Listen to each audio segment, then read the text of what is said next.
جو driving seat پہ ہے، جو لیڈ کرتے ہیں، وہ chairman joint chief of staff committee ہوتے تھے اور joint staff headquarter lead کرتا ہے، کیونکہ جب جنگ کا اعلان کر دیا جائے تو پھر بری فوج اپنا کام کرتی ہے، فضائیہ اپنا کام کرتی ہے، بحریہ اپنا کام کرتی ہے، اور جوائنٹ سٹاف ہیڈ کوارٹر جو ہے وہ اس کو لیڈ کر رہا ہوتا ہے اور اس کو ریگولیٹ کر رہا ہوتا ہے اور اس کی مانیٹرنگ بھی کر رہا ہوتا ہے، اور ساتھ ساتھ اسٹریٹجک فورسز بھی اپنا کام کر رہی ہوتی ہیں۔ یہ اس لیے یہ سب کچھ ہوتا ہے۔ تو جناب یہ کہنا اب ساحر شمشاد مرزا صاحب پہ، کیونکہ ساحر شمشاد مرزا صاحب پہ اس لیے بھی مسئلہ ہے کہ وہ کبھی بھی وہ کسی بھی ایسے قتل عام میں بھی شریک نہیں ہوئے، کیونکہ جو ہوئے اور جن پہ الزام ہے وہ تحقیقات ہی نہیں ہونے دے رہے۔ ایک بات تو یہ آپ کو بتا دوں۔ دوسرا، اگلی ایک اور خبر ہے کہ جنرل ساحر شمشاد مرزا صاحب پہ کیوں گند اچھالا جا رہا ہے اور کیوں یہ سب کچھ کیا جا رہا ہے۔ یہ اس کے پیچھے وہی ہے جناب کہ چونکہ انہوں نے سپورٹ نہیں کیا بہت سارے موقعوں پر انہوں نے سپورٹ نہیں کیا، اور انہوں نے اپنی انڈیپینڈنٹ آواز بلند کی، جس کی وجہ سے یہ سب کچھ میں ذاتی طور پر جانتا ہوں کہ ان کو باقاعدہ طور پر ان کے جونیئرز کے ذریعے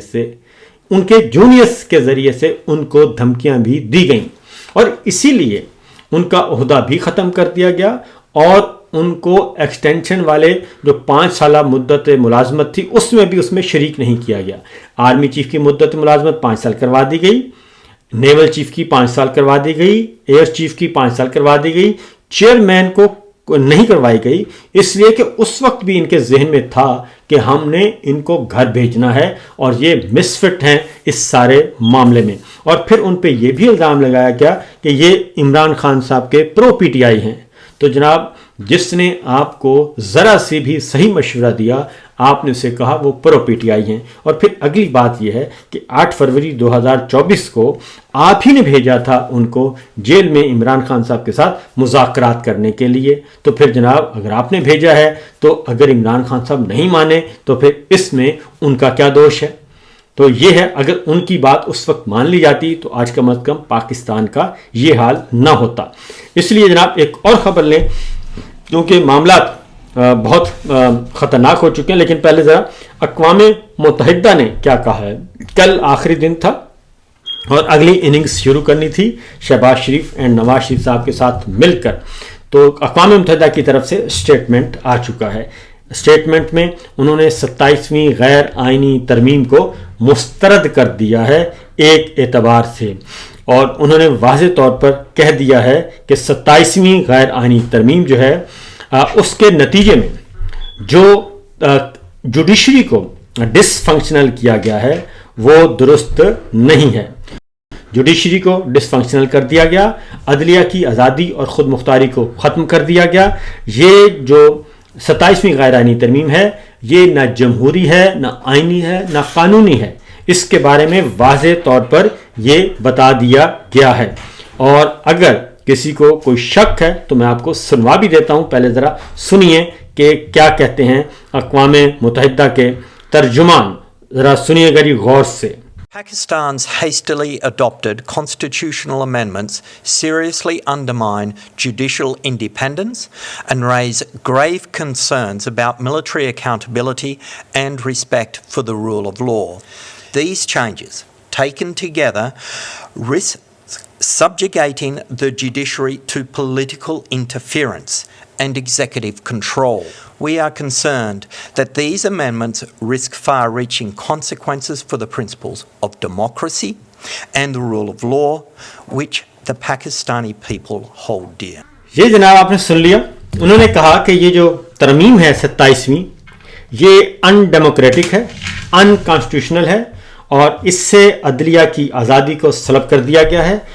اس ترمیم کے ذریعے فوج کا احتساب ناممکن بنا دیا گیا ہے، اس کے ذریعے قانون کی حکمرانی کا خواب ختم کر دیا گیا ہے، اس کے ذریعے سیاست میں فوج کی مداخلت کو بڑھا دیا گیا ہے۔ یہ اقوام متحدہ کی طرف سے واضح طور پر یہ کل اس پہ اپنا کنسرن شو کیا ہے باقاعدہ طور پر۔ اور اس کے بعد اب کوئی پیچھے باقی بات بچتی نہیں کہ جس کے بعد آپ یہ کہہ سکیں کہ جناب یہ تو معاملہ ہی کچھ اور نکلا. تو لہٰذا اقوام متحدہ کی طرف سے بھی اب یہ واضح طور پر بات سامنے آ چکی ہے کہ یہ 27ویں غیر آئینی ترمیم جو ہے ایک خاص مقصد کے لیے اپنے آپ کو بچانے کے لیے کی ہے، اور استثناء کے معاملے کو بھی اقوام متحدہ نے مسترد کر دیا ہے جو تاحیات استثناء دیا گیا تھا. یہ تو ہو گیا اقوام متحدہ کی طرف سے بڑی خبر، اور یہ عین اس وقت یہ خبر آئی جب آرمی چیف اپنی مدت ملازمت پوری کر چکے تھے. اب آتے ہیں ایک اور خبر کی طرف، اور وہ ہے جناب ایک بہت ہی تگڑے افسر ہیں، اور تگڑے افسر کا مطلب تو پھر تگڑے ہوتا ہے، بلکہ طاقتور ترین شخصیت ہیں، اور انہوں نے طاقتور ترین شخصیت کے وہ ماتحت ہیں، براہ راست ان کی ماتحتی میں آتے ہیں. اور ہوا یہ ہے کہ انہوں نے بہت زیادہ، آپ کو پتہ ہے کہ رجیم چینج آپریشن کے بعد اور خاص طور پہ 3 سال سے انہوں نے بہت سارے ایسے کام کیے جو کہ ناقابل برداشت ہیں، اور پاکستان کی تاریخ میں، مہذب معاشروں میں، مہذب دنیا میں ایسا کبھی نہیں ہوا. اور پاکستان کا جو کلچر تھا کہ سیاست میں بھی چار دیواری کا خیال رکھا جاتا تھا، ماؤں بہنوں بیٹیوں کی عزتوں کا خیال رکھا جاتا تھا، بچوں کا خیال رکھا جاتا تھا، لیکن پچھلے 3 سالوں میں ایسا کچھ خیال نہیں رکھا گیا، بلکہ پامال کیا گیا، اور بدترین طریقے سے پامالی ہم نے دیکھی. اب آتے ہیں اس پہ، کیونکہ ادھر پوری قوم کو بھیڑ بکریوں کی طرح ٹریٹ کیا جا رہا تھا، ان کو دھمکیاں دی جا رہی تھیں، ان کے ساتھ برا سلوک کیا جا رہا تھا، اور سیاسی انتقام لیا جا رہا تھا اپنے ذاتی سیاسی ایجنڈے کی تکمیل کے لیے، اور اپنے بگ باس کو بتایا جا رہا تھا کہ میں آپ کا بڑا لائل ہوں اور آپ کے کہنے پہ میں کچھ بھی کر سکتا ہوں. یہ سب کچھ بتایا جا رہا تھا، اور پھر اپنی کارکردگی بتائی جاتی تھی. تو یہ سب کچھ ہو رہا تھا، لیکن جب وہ کہتے ہیں نا جی ایبسلیوٹ پاور جو ہے وہ کرپٹ کر دیتی ہے انسان کو، اور بہت زیادہ انسان کو اندھا کر دیتی ہے، اور وہ یہی ہوا کہ ایبسلیوٹ پاور نے بالکل ایبسلیوٹلی کرپٹ کر دیا ہے اور عقل پہ پردہ پھیر دیا تھا. ہوا یہ ہے کہ اب سسٹم کے اندر سے اب سکینڈلز آ رہے ہیں، سسٹم کے اندر سے ایسے معاملات اٹھ رہے ہیں کہ سوچ بھی نہیں سکتا. اور جنہوں نے کل بے گناہ سیاسی کارکنان، سیاسی رہنماؤں، صحافیوں کے گھروں کو توڑا، ان کے خلاف مقدمات درج کروائے، اب وہ خود پھنس چکے ہیں. ان میں سے ایک خود پھنس چکے ہیں، اور یہ آگ حدت شدت ان کے گھر تک پہنچ چکی ہے، اور اطلاع ہے کہ کسی ایک کو اٹھا بھی لیا گیا ہے، اور کسی ایک کو نہیں بلکہ کچھ زیادہ کو اٹھا بھی لیا گیا ہے. اور اب معاملات جو ہیں پکڑے جا رہے ہیں، پورے کے پورے نیٹ ورک پکڑے جا رہے ہیں کہ جو اس سارے معاملے کا اتھارٹی کا مس یوز کر رہے تھے. اب معلوم ہمیں یہ کرنا ہے، ابھی پتہ چل جائے گا آنے والے دنوں میں کہ جناب یہ سارا کچھ جو ہو رہا تھا اس کے بارے میں کیا بگ باس کو علم تھا یا نہیں تھا، اور اگر اب ساری چیزیں جو آہستہ آہستہ سامنے آ رہی ہیں اور اگر وہ بگ باس تک پہنچتی ہیں تو کیا بگ باس اس بندے کے بارے میں کوئی فیصلہ لیں گے؟ کیا اس کا احتساب ہوگا؟ کیا اس کے ساتھ بھی وہی سلوک ہوگا جو کہ جینون کیس ہے؟ تو ابھی آنے والے دنوں میں اس کے بارے میں بہت اچھی طرح اندازہ ہو جائے گا. پھر ایک اور الزام لگایا گیا، یہ تو ایک الگ سٹوری ہے، اور بڑی ہی جناب وہ کہتے ہیں نا کہ منہ مومنا کرتوت کافراں، تو معاملہ ایسا ہی ہے. تو بظاہر آپ کا چہرہ کیسا بھی ہو، لیکن اعمال ڈپینڈ کرتے ہیں کہ آپ عمل کیا کر رہے ہیں، اس عمل کے نتیجے میں ہی چیزیں سامنے آتی ہیں.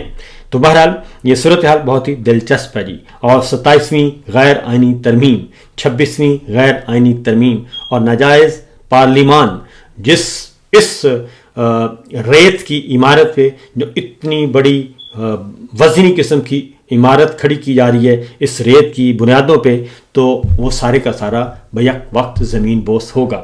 اب آتے ہیں اگلی خبر کی طرف، اور وہ ہے کہ صحافیوں کو بدستور اٹھایا جا رہا ہے. سہراب برکت جن کا تعلق کشمیر سے ہے، قومی سیاست، قومی صحافت میں وہ شاندار کردار ادا کر رہے تھے، اور اسی طریقے سے آغا سرور، رائے غلام، ان کو اٹھایا گیا ہے۔